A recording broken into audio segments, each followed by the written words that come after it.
tingin siya.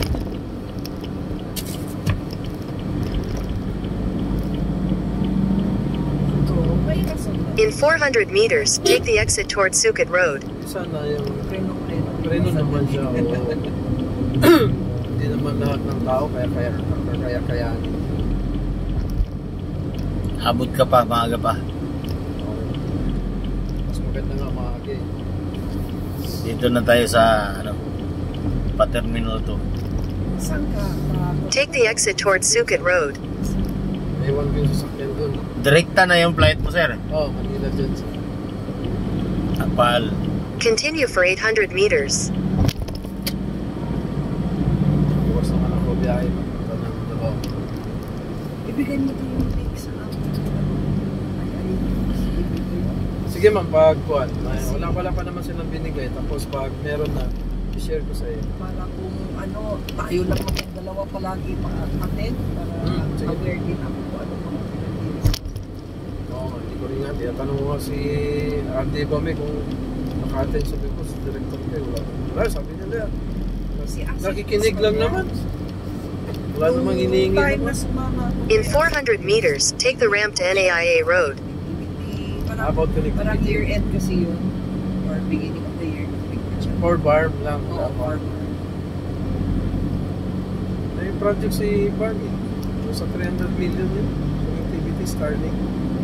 Take the ramp to NAIA Road. Taga-Davao. Nasa 190,000 per location. In 400 meters, merge onto NAIA Road. Barb. Under sa block grant nila. Iba pa yung sinasabi ni Tony. Iba yun. DICT yun. DICT yun. Yung 300 mm na-bid out na nila. Starlink yun. Hindi, ng Barb. Iba yung 300 na sabi ni Abby Tony kanina. Iba rin yun. Oo, parang i-discuss pa lang doon ni Sec. Kaya sabi ko, baka naman pwede niya kami involve. At least para naman may idea kami. Para hindi yung pag tinatanong kami, ano yung may idea kami tuloy-tuloy niya, wala kang may sagot. Sa labas pa natin malaman. Oo. At hindi natin. Info lang naman yung need natin, hindi naman kailangan. Pero maliit lang pala yung tower nila, no? Akala ko yung four-legged na yung nakakita lang. May pinatayo sila? May pinakita sila sa Cotabato ko yun. Meron na daw sila pinayo. May picture pinakita. Kala namin ni Jacob, yung malaking gano'n. Four-legged nga siya, pero yung four lang na maliit na parang single phone pa rin kung tutuusin. Tapos anong size ng tube? In 500 meters, keep left to continue on departures ramp. Pwede yun kami mag-collocate doon sa JICA. Kaya lalaki ng radyo na ng JICA. Sabi ni Jacob, ay, dito ka kaya. Hindi na bumabalik sa akin yung director nila si Director Sulaik. Dati parang may nag-uusap niya.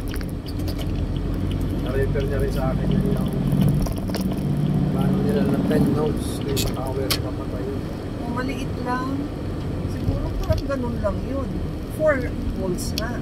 Pero yung sa atin, di ba yung pag ganun talaga? Malaki yun.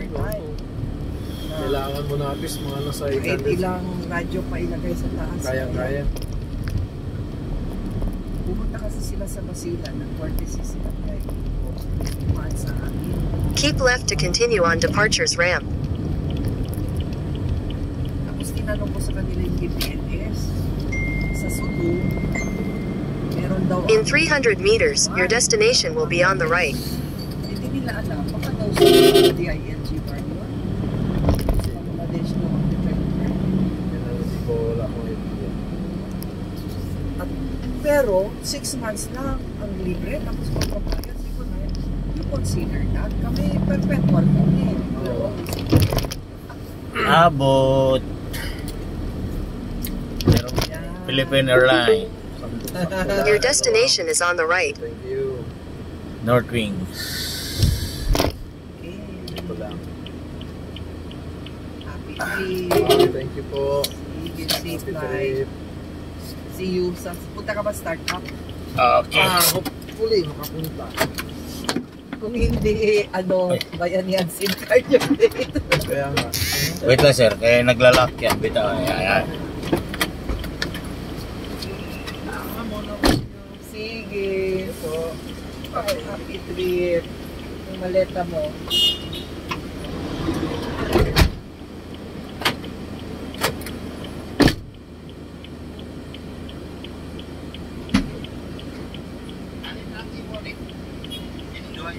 Sa akin, Ali sa'yo. Sa akin, red and black. Sarap. Ali na sa'yo. Ay, yan. Ingat sir, ingat. Okay. Sige, happy trip.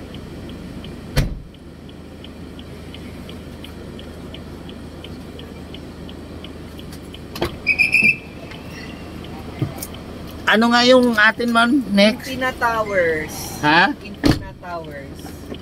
Infina. Ano? Infina. Infina.